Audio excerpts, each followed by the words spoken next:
জাইমা আর ইয়াসের এখন টিভি দেখার সময়, চলো ওদের সাথে টিভি দেখি। সে বিশ্বাসই করতে পারছিল না যখন শুনল আর বাগদত্ত ফোনে বলছে "The only drug I need", আর চোখে অশ্রু ঝরতে লাগল। সে ভেবেছিল সে তো এই নেশার জীবন পেছনে ফেলে এসে নিজের হাত রেখে সে ভাবল আমরা তো এক পরিবার হতে যাচ্ছি, কিন্তু না, সে হাল ছাড়বে না। প্রিয় মানুষটাকে সে বাঁচাবে যে করেই হোক। ঘর থেকে বেরিয়ে আসতেই মেয়েটি জিজ্ঞেস করল, ফোনে কার সঙ্গে কথা বলছিলে? ছেলেটি হাসল, বল, বাবার সঙ্গে একটা কাজের ব্যাপারে কথা হচ্ছিল। তারপর কপালে চুমু দিয়ে কাজে চলে গেল। কিন্তু মেয়েটি সিদ্ধান্ত নিয়ে ফেলেছে সে তার পরিবারকে রক্ষা করবে। সন্ধ্যায় ছেলেটি বাড়ি ফির দরজা খুলে দুজন ভাই লাফিয়ে পড়ল তার ওপর, মাটি চেপে ধরল। মেয়েটি বল, মেয়েটা করছি তোমার বউর জন্য। আমি জানি তুমি আবার ড্রাগ নিচ্ছ, আজ সকালে আমি শুনেছি। বল, রাখতে? ছেলেটি হাঁপতে বলল, মার পকেটে। সে তাড়াতাড়ি পকেটে হাত দিল, ভেতরে পেল এক টুকরো কাগজ।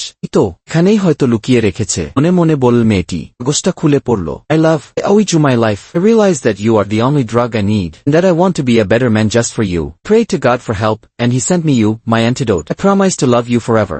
এই পড়তে পড়তেই মেয়েটি থমকে গেল, আর চোখ ভিজে উঠল অনুতাপে। সে বুঝল আর বাগদত্তা আজ সকালে কোনো মিথ্যা বলেন। সে আসলে নিজের বাবার সঙ্গে বসে তাদের বিয়ের প্রতিজ্ঞাবাণী লিখছিল। তুমি আমার আসল ওষুধ বলেছিল সে। মেয়েটি অবশেষে বুঝল ভালোবাসাই ছিল তার একমাত্র নেশা।